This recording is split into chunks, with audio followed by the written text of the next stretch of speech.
What's going on, Knights, fight fans, and degenerates alike? We are Fight Night here. We're back for UFC Paris. We might be looking a little thin here. It's just me and KevDog today. Our boy Jiu-Jitsu Dan cannot make it. He's out exploring Europe. Actually was just in Paris last week. Didn't stay for this event, so a few points knocked from his tally there. But Kev, how we doing, buddy? I mean, last time we spoke, it's been weeks. I miss you, man. I know, golly, it feels like it's been months, and it's only been 14 days. So I'm just so happy, so blessed to be here. Always a pleasure chopping these up. These fights never gets old, so can't wait to hop into it. Absolutely. I'm pumped to be back right now. I mean, I think we all had a pretty decent night last time out, right? Usman versus Edwards. I mean, what a way to lead ourselves into a week off break with that head kick knockout and new Leon Edwards. If anyone listened to our show last week, or 2 weeks ago rather, you made a lot of money, right? I mean, all three of us on Leon Edwards there. I mean, even MCW, he liked the Leon side there as well. So even our guests liked the underdog there. We got 3-1 money on it by the time the fight went off. I know I got it plus 310. I know you bet it. So, we're riding high off of that one last time out. Man, I'll tell you what, Leon Edwards was the saving grace. My goodness, it wasn't a pretty card up to that point. Laid a 3-unit hammer on a plus 280 dog, which is definitely not out of my realm, but I'll be honest, we were chasing that night, and it paid off. You were chasing. You were chasing. I'll tell you, and then we landed another unit on him live. I mean, it was a very, very nervous night, to say the least. Going into that 5th round, I'm cutting up a grapefruit. I'm like, man, this is just one of those nights, one of the worst nights historically, and all of a sudden, out of nowhere, Usman flatlined on the canvas. And I was thinking, Matt, I was like, man, thinking back, all the fights that I've watched since 2007, well over 1,000 fights, that was the most miraculous UFC moment I've ever seen in the history of watching the sport. I mean, just the story of Leon Edwards coming back, I mean, it was just really miraculous. It was just a sight to behold, and a moment we'll certainly remember for a very long time. Yeah, it's one of those moments where I remember I'm watching it live, right? My poor girlfriend is sleeping next to me. She woke up because I'm screaming. I'm like, oh my God. I'm like, what the hell just happened here? Oh my God. Going nuts. It's like one of those moments, right, where it just leaves you speechless. And it's what we love about the sport, right? I mean, Usman, the most dominant fighter on the active roster for the last 10 years or so, right? Undefeated in the UFC. He was on a 15 or so win streak in the UFC going into that one. And just to see him dominate round after round after round, us Edwards bettors, we're holding losing tickets at that point. And last ditch effort, head kick, 58 seconds to go, boom, pound for pound, dead headshot. It was just unreal. You don't see moments like that, right? And let alone in title fights of that magnitude. I mean, it really, like I said, there was no better way to send ourselves into a week off than that, because we've had that time to let this one marinate. But enough on the old. Let's bring in the new here, right? We got UFC Paris this weekend. It's it's historic. I mean, it's the first time a UFC event has taken place overseas in Paris there. I mean, MMA was illegal up until a few years ago in the country. So it's miraculous to see how far things have come. And they have a Frenchman headlining the card as well, and Cyril Gane, coming off a title shot loss against his former teammate Francis Ngannou. But before we get into all of that, let's get into this first fight on the main card. Charles Jourdain versus Nathaniel Wood. I mean, both these guys, young guys, a lot of star power for the most part coming up with the UFC fans. Nathaniel Wood coming off a very impressive, dominant decision victory against Charles Rosa his last time out, which wasn't long ago, right? I mean, it was just a month or two back, making a quick turnaround after a long 2-year layoff. Good to see him being active, getting back in there. And he's going against Charles Jourdain, right? He's quickly become a fan favorite, Jourdain. I mean, his last time out, he lost to Shane Burgos. I was actually there in person to watch it live, repping the T-shirt right now, UFC Long Island. But, this kid, he shows flashes, man. When he gets into that flow state, it is like watching poetry in motion. There's no other way to put it. And he's currently the minus 150 favorite. I believe the comeback on Wood is sitting around plus 125. And, I'm going to let you kick this one off. I know you've been going back and forth on this. I have an interesting take on this. I don't necessarily have a solid pick, but I want to hear what you have to say. Yeah, man. I mean, what's not to love about Charles Jourdain, man? He just brings that intensity. And what you got to love about the man is as the fight progresses, he continues to pour it on. You know what I'm saying? I mean, you have guys that, let it all out in that first round, and then you see them gas. You see their IQ go out the window. But man, Jourdain just has this beautiful style of continuing to keep the pace late. And, at the end of each fight, it's like he can go another 3 rounds if he wanted to. Of course, Nathaniel Wood coming up in weight class for this fight, which, you can use it as you will. I don't really put a lot of stock into it. I think, if anything, it's a good thing, right? He doesn't have to worry about a gruesome weight cut. He feels more comfortable with this weight. And we've seen many guys, go up into weight class and put on a show. So, maybe this is his natural spot. This is one of those fights, man, where if this fight is strictly standing the entire time, if Nathaniel Wood doesn't want to grapple, Wood's in trouble. Like you said, Matt, Jourdain, when he gets in that rhythm, it's a sight to behold. It's the way he lands his combinations consistently. It's incredible. It's like the Calvin Kattar, right? When he starts landing and pours it on, it's just he's connecting so accurately. So for one thing, I think the striking advantage significantly favors Jourdain in the spot. With Nathaniel Wood, man, look, he's an incredible prospect. He's very well rounded. Yes, you could say he's kind of there to be hit, but that just comes with time, and he'll evolve to fix that. But he's got the grappling, he's got the striking. He's got the BJJ.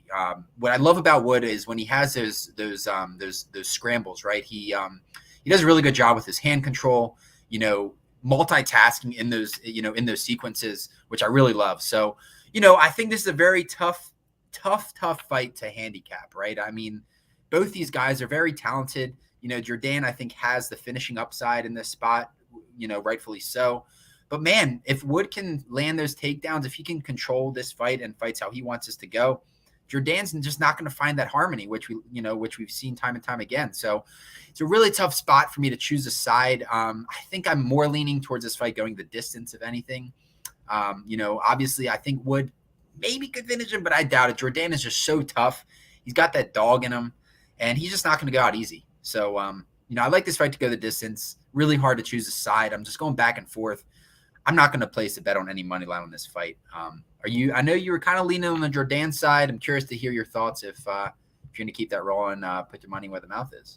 See, it's an interesting one because I have points, I feel like, on both sides here, right? I feel like just a few weeks ago, I was sitting here talking about Bruno Silva, and he was going off as a very large favorite against GM3 following a loss where his stock seemed to rise after a loss. And I kind of touched on that topic a little bit. If you remember, I said, it's interesting because time and time again, we see these fighters, they come into a fight coming off a loss. Somehow they're getting bet up as the favorite. They're getting, a lot of momentum on their side from the betting public. Yeah. And it seems like we find ourselves in that scenario once again here with Charles Jourdain. He did look fantastic in that third round against Shane Burgos, right? And I was there in person to witness it. He was like on another level in that third round, but what gets lost in the shuffle is how lost he was in rounds 1 and 2, right? It's almost like the deficiencies that he showed in that fight kind of, wither away by the narrative of how well the third round went. And that kind of, to me, is the reason why he's a minus 150 favorite in this spot because, Nathaniel Wood was just out there, right? And he looked as good as anyone could look in an octagon. I know he didn't get the finish. Charles Rosa is very tough to put out there, but he beat up Rosa's legs. He didn't really grapple too much. He was fine standing with Rosa, showing that he can strike. And, we saw big improvements after the 2-year layoff. I know he's 29 years old. He was 27 the last time we had seen him in the octagon prior. And you and I always talk about this. Anyone who listens to the show regularly knows that when these younger guys, especially mid to late 20s, they get those layoffs and we see them come back with vast improvements like that. The sky's the limit for these people. And the one thing that scares me a little bit, I know you mentioned he is moving up in weight. He fought up at featherweight his last time out, so it doesn't scare me as much. But when these two are going to stand next to each other, Jourdain's going to look like a giant. I know it's 5'9" versus 5'6", but Jourdain, he's like a pretty long 5'9". I feel like Wood's going to look a little bit like a midget in there. I know their reach is very similar. I think they may have the same reach, but the one thing about Nathaniel Wood is that he puts on a great pace. He likes to mix in grappling and striking. I think that could favor him here because, like I mentioned, it's almost like the discrepancy. The deficiency in Jourdain's game from the last time out. We saw it was in the grappling department. That gets overlooked due to how that third round went. So, it's an iffy fight for me. I think if it weren't for the size difference here, I would be on Nathaniel Wood, especially at dog money. I really like him there, but I don't know. There's just something about this fight. Jourdain seems like he has that like star power to him. It's like he has that that swagger, right, that you look for in a fighter. He has all that. And the one thing as well, like Jourdain is a southpaw, Wood is orthodox. What we saw from Wood his last time out, he chewed up with outside leg kicks. That's not going to be there for him in this fight. So, for certain reasons, I am off the Wood side. For other reasons, I'm on it.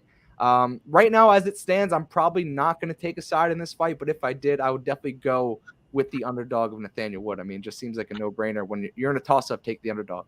Yeah, no, that's fair. I mean, I guess, Jourdain does have the 3 inches in height, but without the reach, I mean, I think you're right. I think he will be a little bit lankier in there, but I don't think it's going to make too much of a distance. At the end of the day, man, it's like if Nathaniel Wood doesn't grapple, he's going to get demolished in this spot, right? I mean, that's what it really all comes down to. And I think we did see quite a few deficiencies in the Jourdain's side when it came to his grappling versus in the Burgers fight.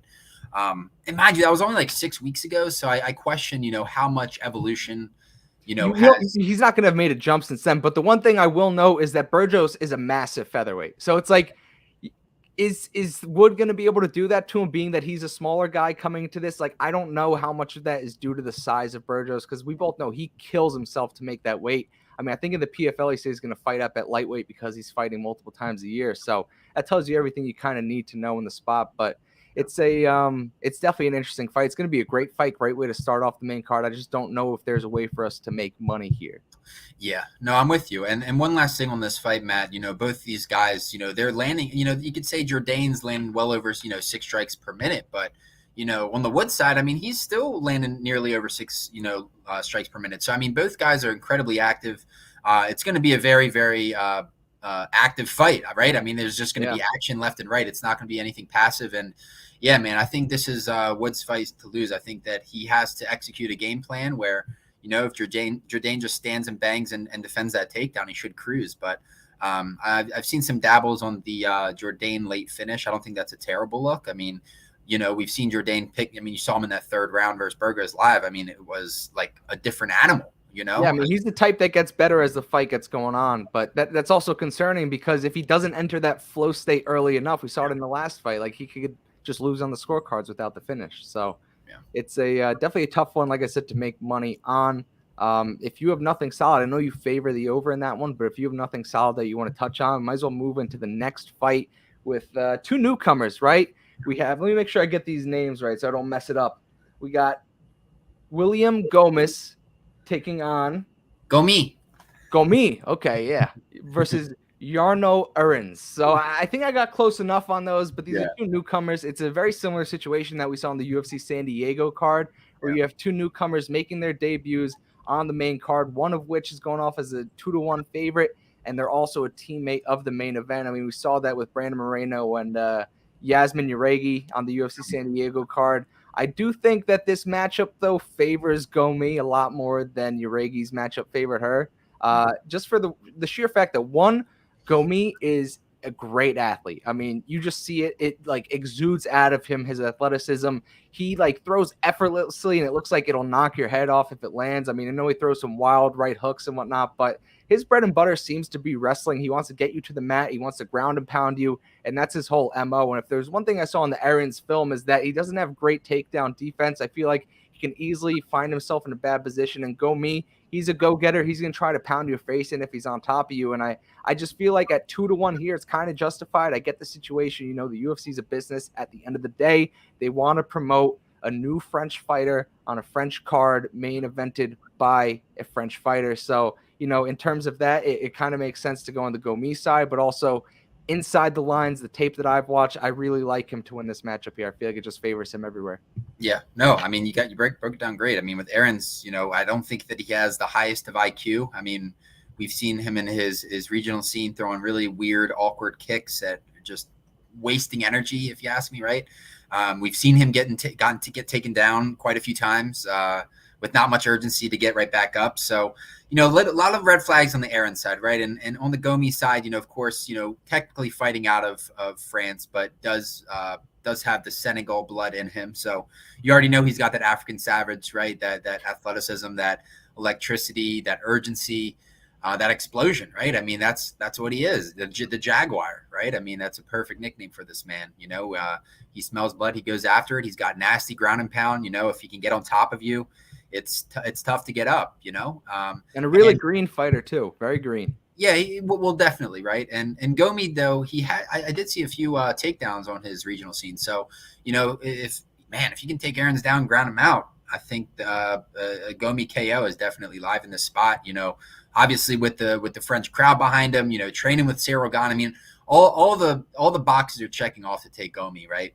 And then on the Aaron side, right? I mean, golly, have we ever seen a fighter out of the Netherlands? I mean, I certainly can't remember one off the top of my head. Not one that's had success, that's for sure. Right. So, maybe there's this additional chip on his shoulder that we've seen, from many fighters that, come from an untraditional country, coming into the UFC. So, two young guys, looking to make a statement. Now, Aaron's, mind you, did have a unanimous win like a month ago.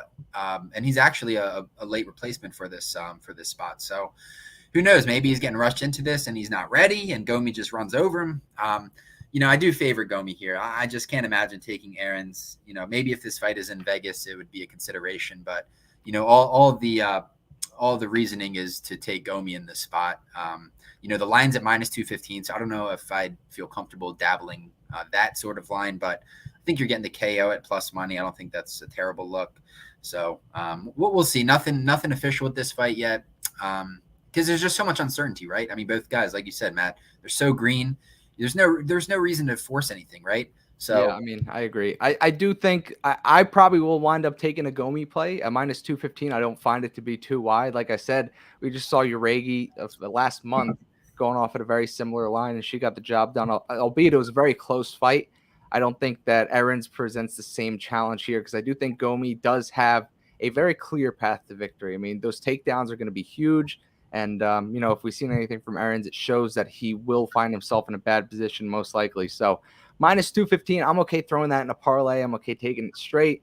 I do agree with you. I think there's going to be a finish in this fight. And if it does happen, I do think it comes on the Gomi side via ground and pound. So, not a bad look with the KO there. But with such limited film and information on these guys, it's really hard to get a really strong lean on it, right? So, with that being said, let's move on to this next fight. I know I'm going to disappoint our third co-host here, Jiu-Jitsu Dan, with my take on this one, right? I mean, you got John Makdessi taking on Nasrat Haqparast. And, Nasrat's coming off back-to-back losses against Bobby Green, Dan Hooker, and he's still like -230, I think it is right now, right? And Makdessi, 37 years old. I think he's 14 months removed from a fight that he won a split decision versus Ignacio Bahamondes, who, he's shown flashes. He's a very good prospect, but, it's kind of simple here, right? I mean, I'm going to just approach this fight from a pure number standpoint, because it makes my life way easier. And I think it's going to make a lot of people's easier if they just follow numbers and trends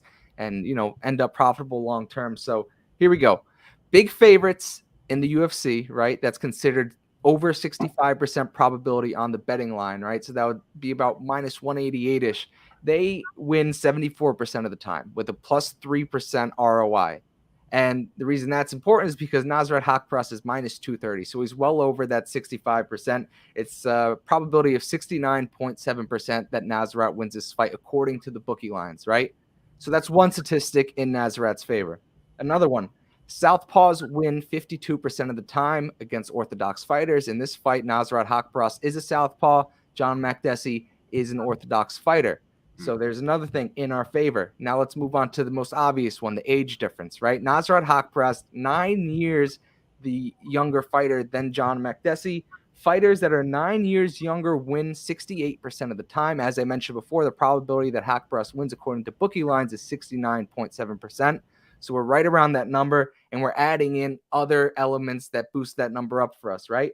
So if that's not enough, Haqparast also has a 4+ inch reach advantage, right? And if we know anything about reach advantages, if you have them, you're going to win long term. And anyone with a 4+ inch reach advantage in the UFC wins 55.27% of the time, right? So approaching this fight from a purely numbers standpoint, we know exactly where we're going with it. And that's all I'm going to leave it at. I'm taking Nasrat Haqparast. I don't care about the film that I watch. I really don't. I think that both these guys are very similar. I mean, just look at their look at their UFC stats. I mean, neither one's going to grapple. They both, I think, land like 5.13 strikes per minute. Like it's identical. So in this case, there's not a clear path. It's not like grappler versus striker. It's striker versus striker. We have a lot of statistics on our side that prove long-term success. So why not just follow them here? It's, Yeah. No, I mean, like our man, the legend of Fight Night, our biggest supporter, P-Mix, is saying, love the stats. I mean, yeah. I mean, you nailed it, right? I mean, statistically, right? I mean, it makes a lot of sense.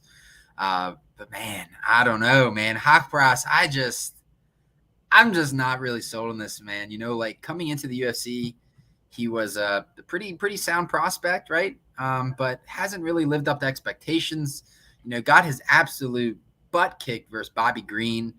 Had really significant hand surgery in February. I mean, like gruesome hand surgery. I saw some photos and they were nasty. And I don't know, man. You can never count out Makdessi, right? I mean, yeah, he's on a year and a half layoff, but I think at this age, that's the best possible thing for him, right? Coming in super fresh, hasn't taken much damage, really been able to lock in on this opponent. And, mind you, the man has won 4 of his last 5, I mean, he's finding a way. And if there's one thing about Makdessi, man, and I know Dan is going to love this, it harmed me to his ears, but man, like he has this it factor about him, right? Like when it clicks, he has this like rage and he just connects like the way Jourdain connected in that 3rd round versus Burgos. Like he turns into the bull, and that's really what it's about. Like he just has that rage. And if there's one thing about Makdessi, I think that he's got a very solid IQ for the most part. Of course, he's got that veteran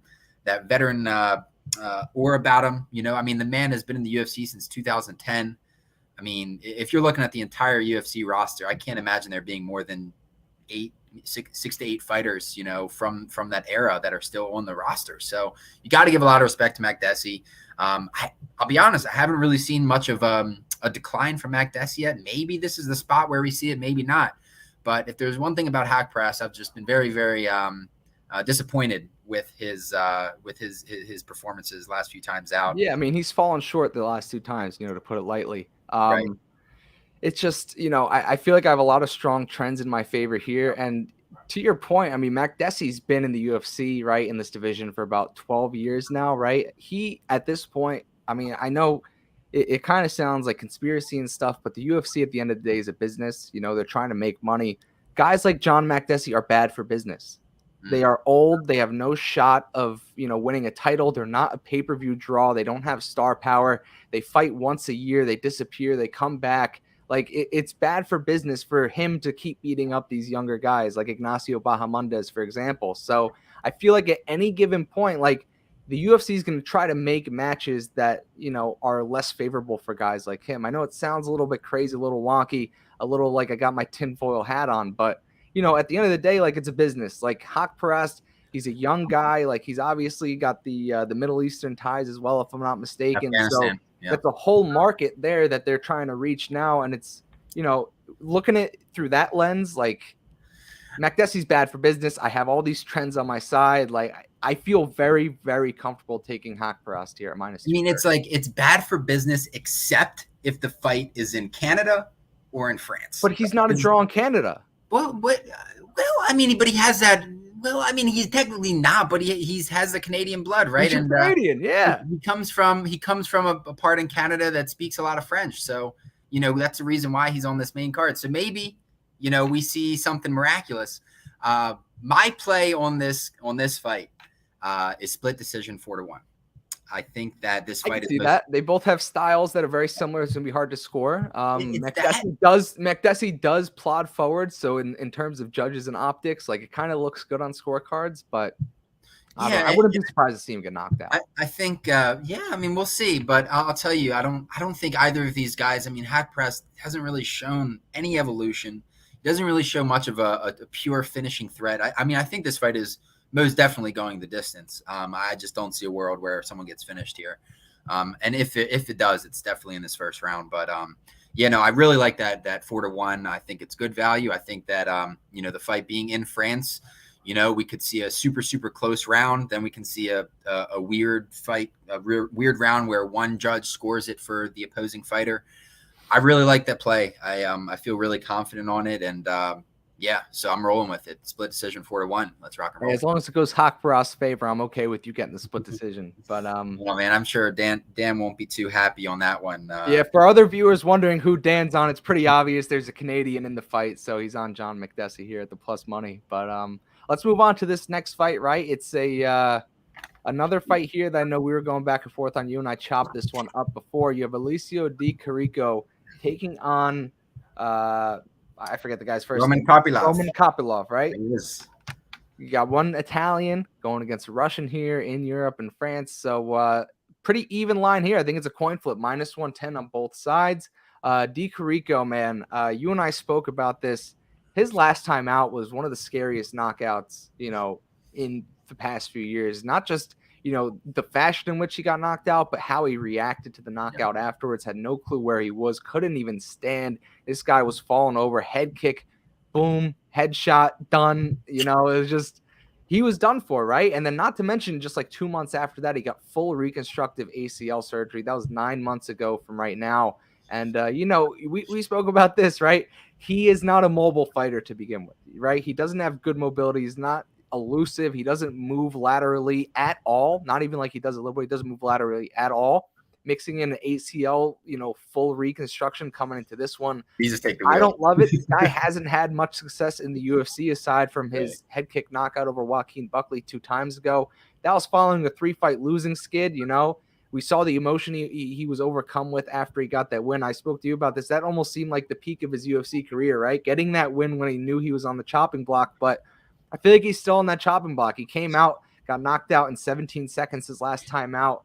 Roman Kopylov, 0-2 in the UFC, right? He lost by submission to Carl Roberson his first time in there. That is never a good look on the resume. Next time out, he goes against Albert Duraev, who at the time was a monster, right? That was before Joaquin Buckley beat him. He was a monster going into that fight, and Kopylov dropped him a few times. He looked pretty good.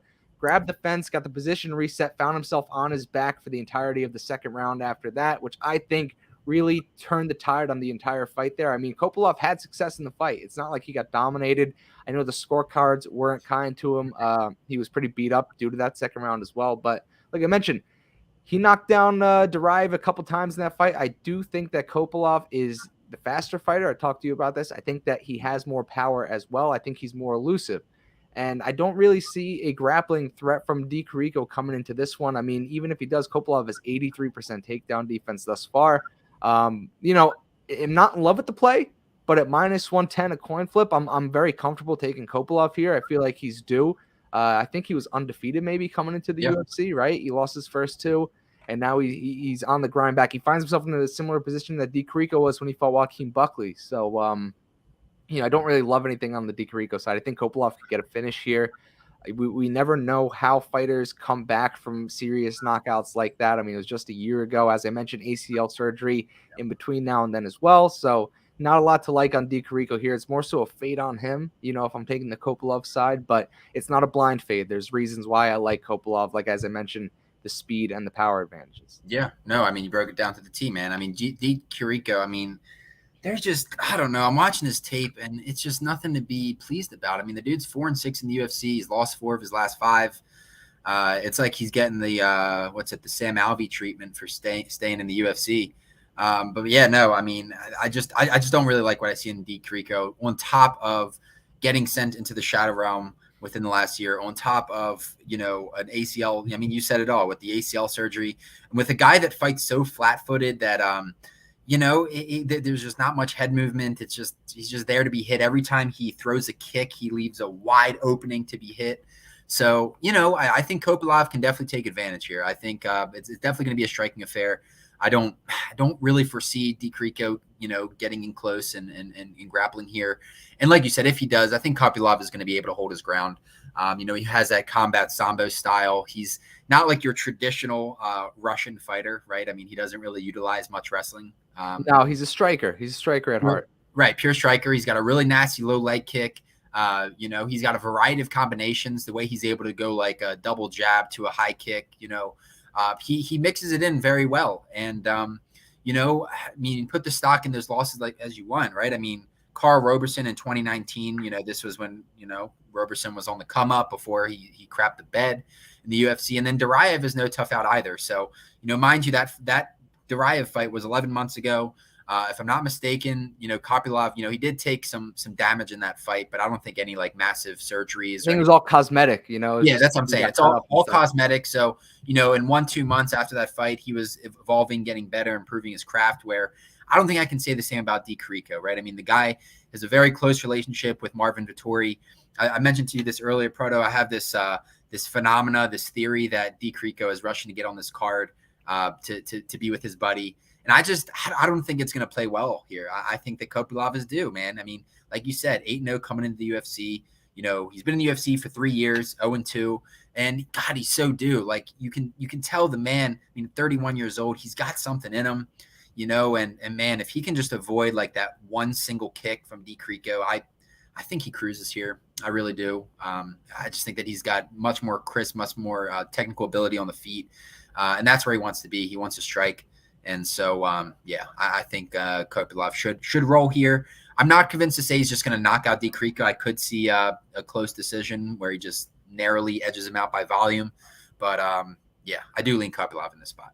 Yeah, and we spoke about this, before, that my one concern, right, with this fight here is that D. Carrico could catch him with that high kick that he caught Joaquin Buckley with. Just because Kopylov's a southpaw, Joaquin Buckley's a southpaw, that's really his only, I guess, weapon that D. Carrico could throw here. There's, not much to really like about him other than that one Hail Mary option. But, us being Leon Edwards backers from just 2 weeks ago, that Hail Mary option is always there. And, if it lands, it lands. But, you got to be okay with that, knowing that you're taking that risk going into it. Kopylov here, I feel pretty good about him. I really do. I feel like the one thing, though, we've seen this time and time again from guys that do get seriously knocked out like that, is they stay away from the fire. They don't want to get into the fire. So they could survive the 3 rounds. They'll be happy with just surviving, right? So that knockout prop, I'm not crazy about it. I mean, at a coin flip, you got to be happy just taking those odds there. Yeah, I don't think you get cute. And at the end of the day, I mean, on the Kopylov, if we're talking about discrepancies, the man has no head movement either. Like the way he fights, I just don't think he has it. So, yeah, I mean, anything can happen right in this spot. But I think at a coin flip spot, I do dig the value here on the Kopylov side. No reason to get cute on a prop. Yeah, absolutely. But let's move on to this co-main event. This is a fight that's been rescheduled to this card. I know it's supposed to take place earlier in the summer. This is what I know you're itching to get to, man. I know that you've had a strong lean on this one for a while. You've been trying to convince me. You've been trying to convince Dan. I don't think your conviction worked against Dan. I think he's still heavily on the Bobby side. But we got Robert Whittaker, Bobby Knuckles, the Reaper, whatever you want to call him. 1A to Israel Adesanya is 1 in the division. He's going against Marvin, the Italian Dream, Vittori. Huge European influence here for Vittori fighting in France. I mean, the guy's Italian, even though he grew up in California. We don't have to get into that, but he wears that Italian flag everywhere he goes. Bobby Knuckles right now, minus 210. The comeback on Vittori, if I'm not mistaken, was sitting around plus 185. And, this is the fight, I think, that really shows us who number 2 in the division is, right? I mean, everyone, for the most part, kind of believes Robert Whittaker is a champion of that division if there's no Israel Adesanya. But Vittori, man, he's got 3 losses in the UFC, 2 of them to Israel Adesanya, the other one to shoeface Antonio Carlos Jr., and that took place years and years and years ago. So, it's basically Izzy's 2 children, trying to settle their beef here. And I have a few stats for you. I was actually pretty surprised to see this. Robert Whittaker has only been favorited 8 times in his UFC career, only 8 times. And he's 7-1 in those fights. Marvin Vittori, I mentioned he has 3 losses in the UFC, right? Now, those are the only 3 times that he's been an underdog in his UFC career. So the books kind of have a good read on him. Not enough fights for us to know for sure, if that trend is going to hold up over time. So just worth noting that Bobby Knuckles, when he's a favorite, he's covering typically. Vittori, over in the underdog spot. Looking back, I was surprised. I couldn't believe that Robert Whittaker was the underdog against Jared Cannonier just a few fights ago. I completely forgot about that spot. But, all that aside, Robert Whittaker,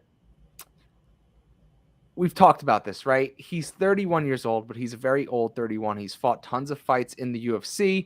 We know that his Twitch stream I imagine is his number one income. That seems like job number one right now, and he fights on the side to maintain relevance and basically just get himself out there more for his stream family. Yeah. And going against someone like Marvin Vittori here, who we know is he's a gym rat. He's in there, he's trying to get better. He's trying, he just has this goal of winning the gold, right? That's all he cares about right now is winning UFC gold. But the question is that grit and determination enough for him to beat Robert Whittaker? Where I personally think that Whittaker is leaps and bounds better than Marvin Vittori, especially in striking. I mean, Vittori really has nothing on the feet, especially when it comes to dynamic striking, mixing things up.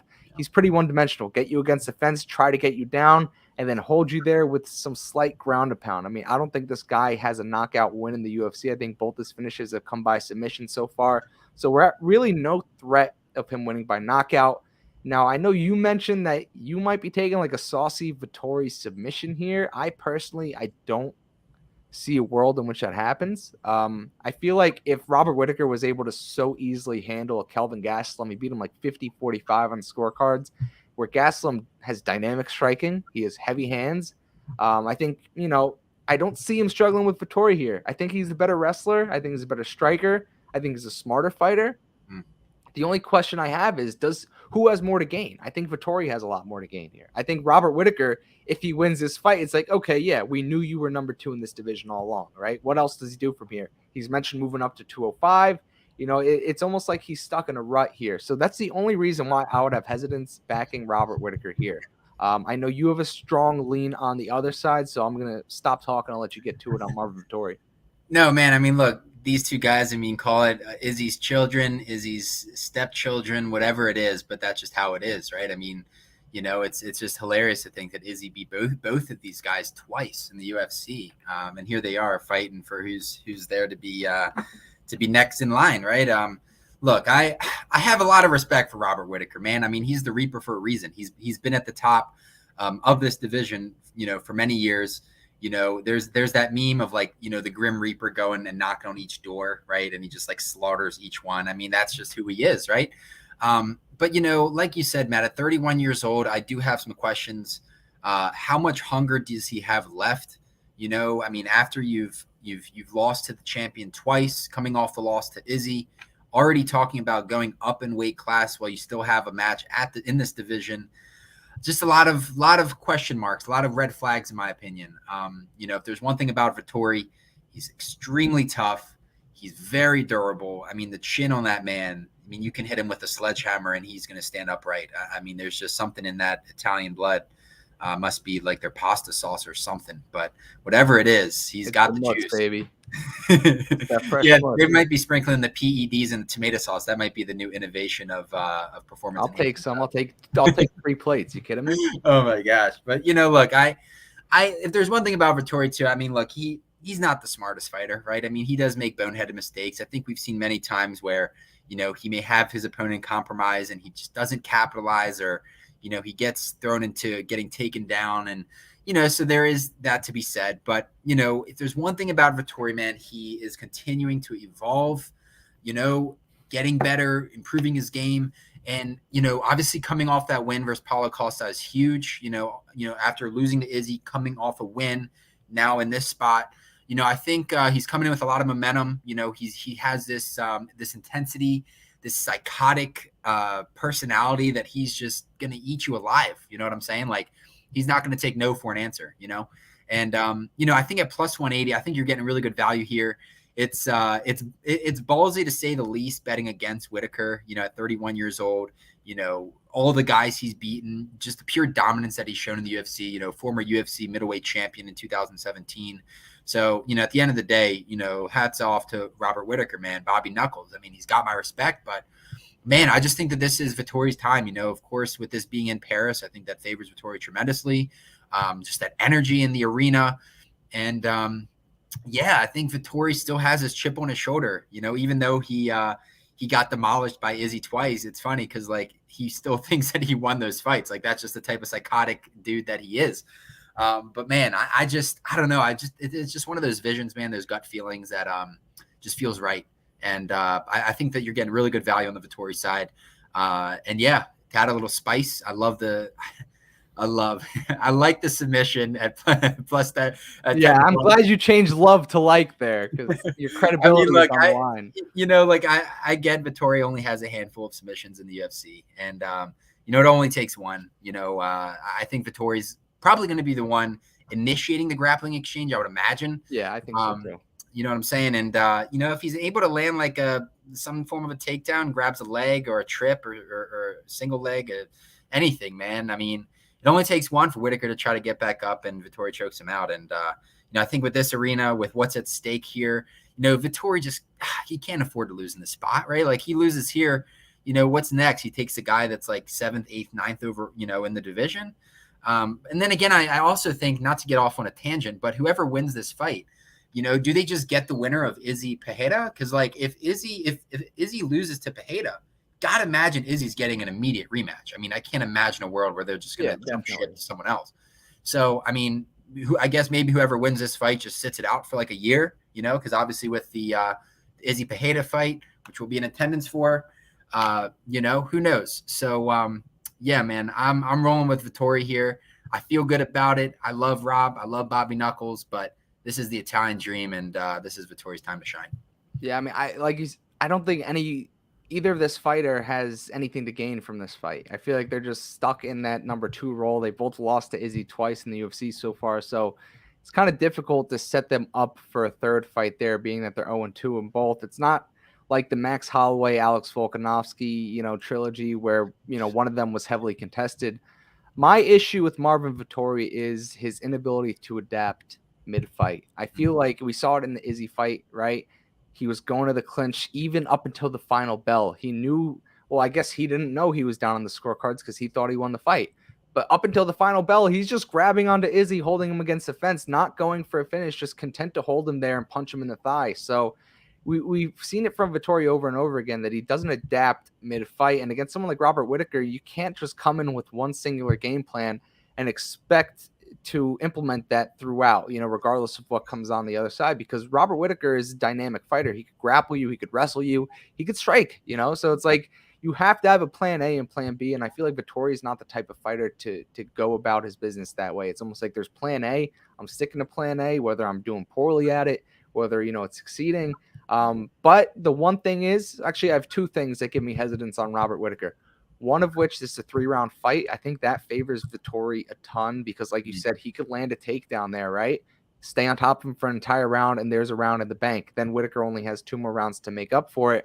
Whereas in a 5-round fight, I see it less likely that Vittori is able to get 2 to 3 rounds of doing that. Whereas I think in 3 rounds, it's way more likely he could get either 1 or 2, So that gives me a little hesitance. Another one is that, as I mentioned previously, this fight was scheduled already. Action was taken on this fight by books, right? I mean, this fight was supposed to take place, I believe, like UFC Austin or something like that, if I'm not mistaken. And Robert Whitaker was like minus 240-ish, minus 245. They got all that info, the books did, and now he's minus 210. So that tells me that they had a lot of liability on the Vittori side, or else they would have juiced this number up even more, like we see time and time again. We saw with the Petr Yan Aljamain Sterling fight. We saw recently, too, I forget which fight it was, that was scheduled once and then it was taken back and then the line came out even wider. And, it just scares me a little bit that those books lowered the line. It seems like they have a little bit too much exposure to Vittori here. They're trying to draw in money on the Robert Whitaker side. So for those 2 reasons, it gives me a little bit of doubt. Mix that in with the outside the line stuff that we talked about earlier, the Twitch streaming, all this hunger at 31 years old, not knowing which way's up for him, whether it be in this division or at 205. So for that reason, it gives me a little bit of hesitance to take the minus 210.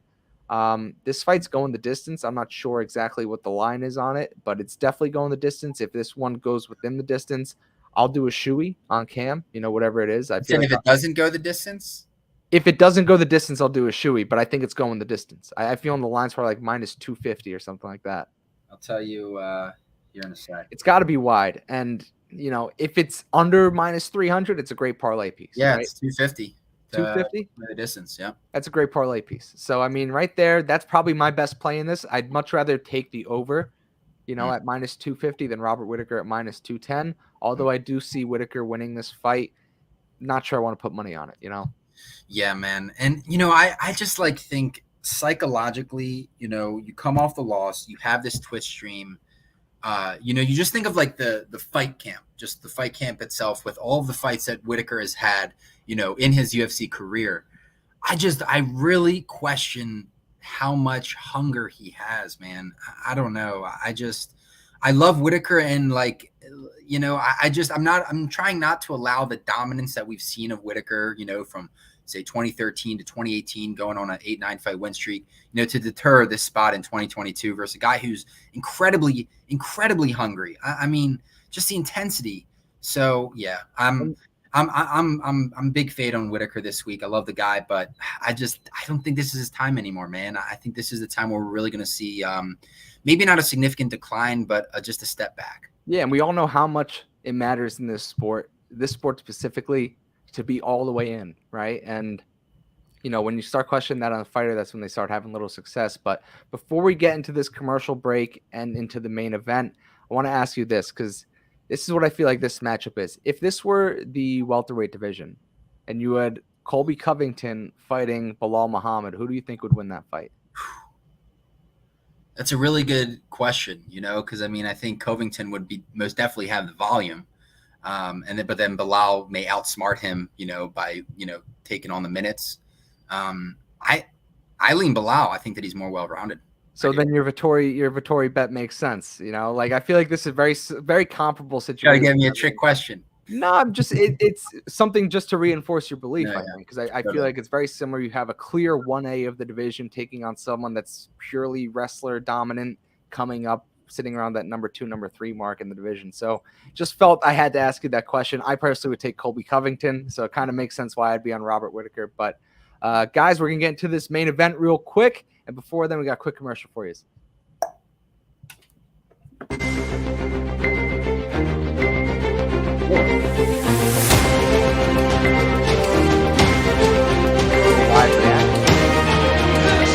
is the moment UFC fans around the world have been waiting for. I think I know what this is. It's time! Oh, let's go! Let's go!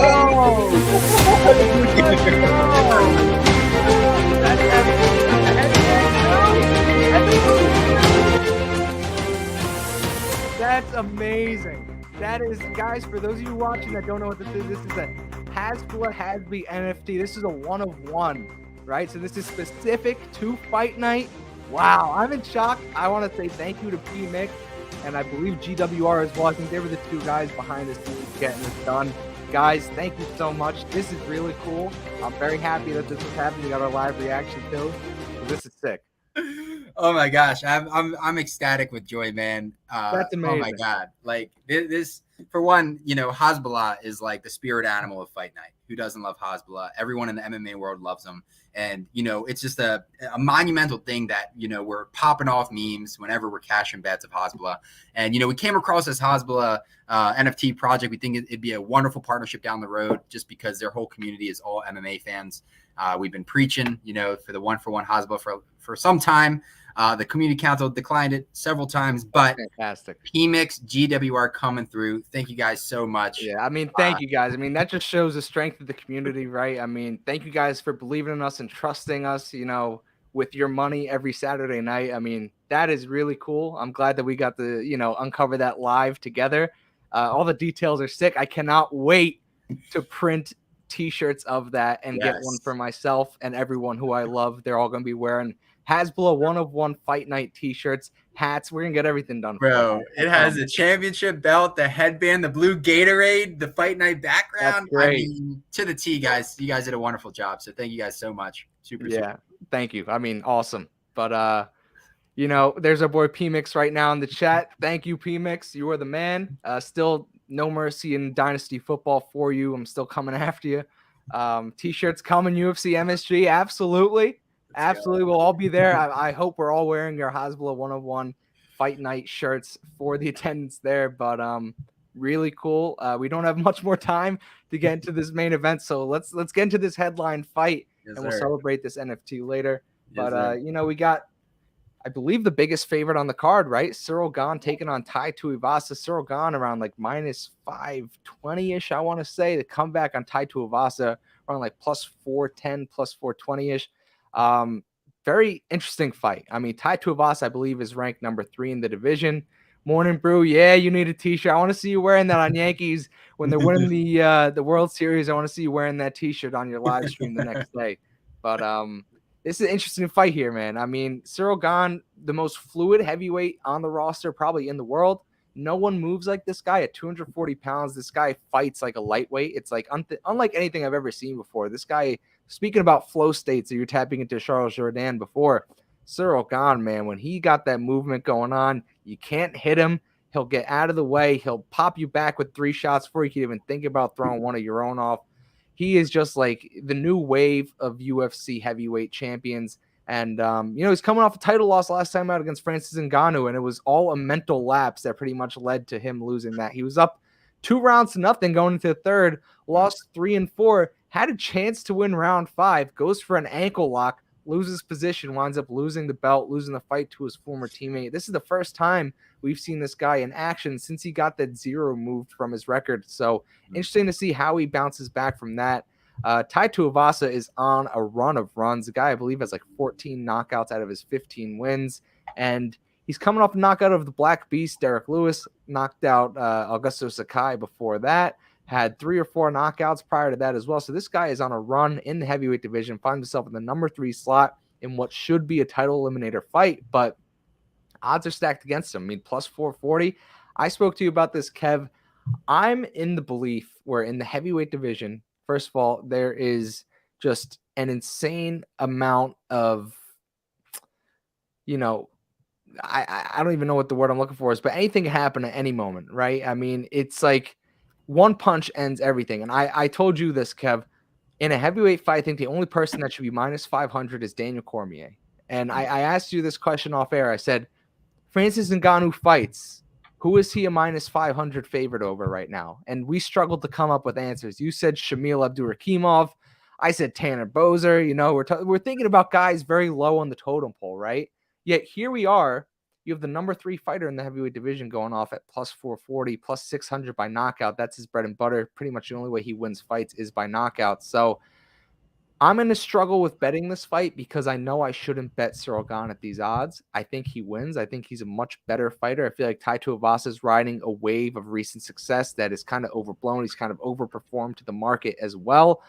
And, it's tough because I refuse to bet Cyril Gane at this number. I think it's way too wide, especially when you're fighting the number 3 guy in the world. But I think Cyril Gane wins. So it's a tough one for me. Yeah, I mean, goddamn. I mean, Cyril Gane, it's just like I told you this morning, it's like the Lamar Jackson of the UFC. Like he just brings us such a unique, elusive, like just a style that's just so 1 for 1.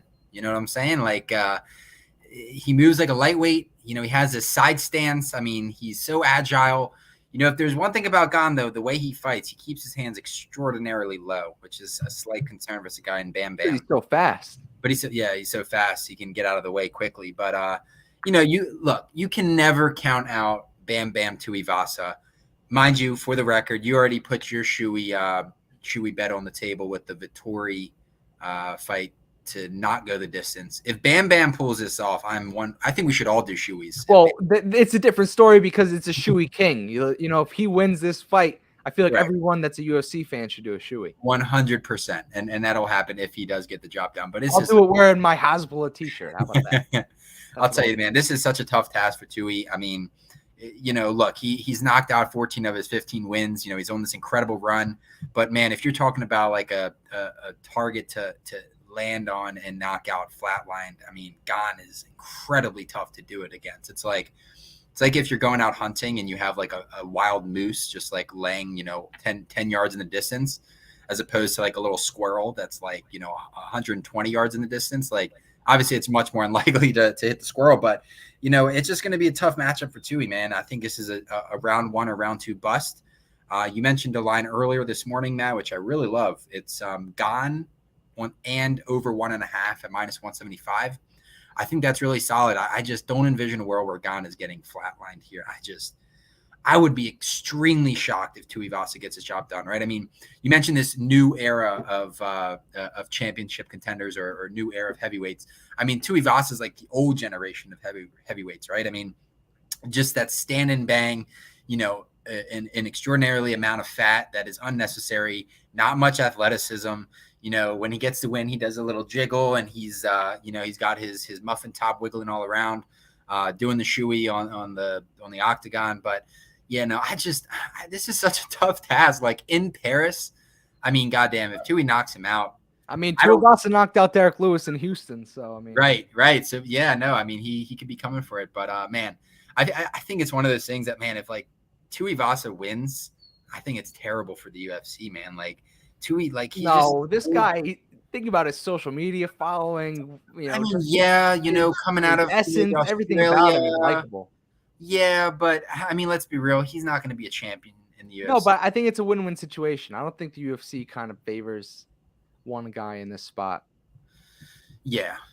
I mean, look, Tui can crack. I mean, can he find the mark? Maybe, but Ciryl Gane, I think, has such a high IQ. I mean, yes, he had those flaws in his last fight. Yes, he got caught in an unusual sequence there in the 5th round. But I think, given that his last fight took place on the ground, I really believe that Gane went to this drawing board and really perfected his craft on the ground. I think his grappling is going to be on point. I think that he's going to initiate that grappling from the jump. I mean, we saw that versus Ngannou, that bell rang, and within 10 seconds, he was in a clinch. I think we're going to see that with Tui. I don't think Tui's going to have many chances to land. And if he does, it's going to be in like the early seconds of the round. I envision Gane getting a takedown. I envision Tui trying to get up and Gane choking him out. And I think at plus 350, you're getting a really good line on the Ciryl Gane side. He does have a few submissions on his record.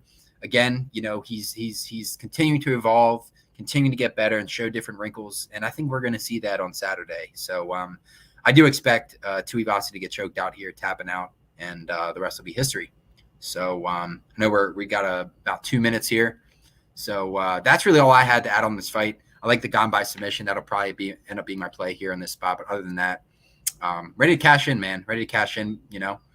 We've been on a pretty solid streak. Got to pick it up on the King's Purse bets, but I feel confident. They'll follow. I mean, I don't think we have Dan to worry about this week when it comes to King's Purse. It might just be me and you. So if there's success this week, we might have to, kick Dan out a little bit, rub it in.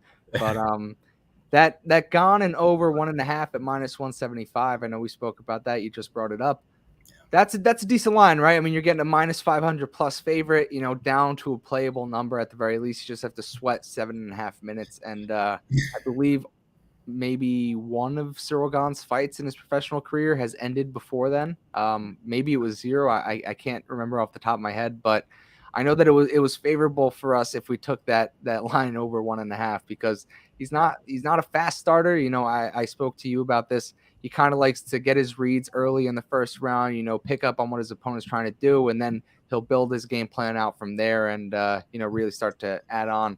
So over 1.5 there, that'll probably be my one play. If I had to take this, like I mentioned, probably hedge off with Tai plus 600 knockout, but really hard to bet that fight at such a wide line.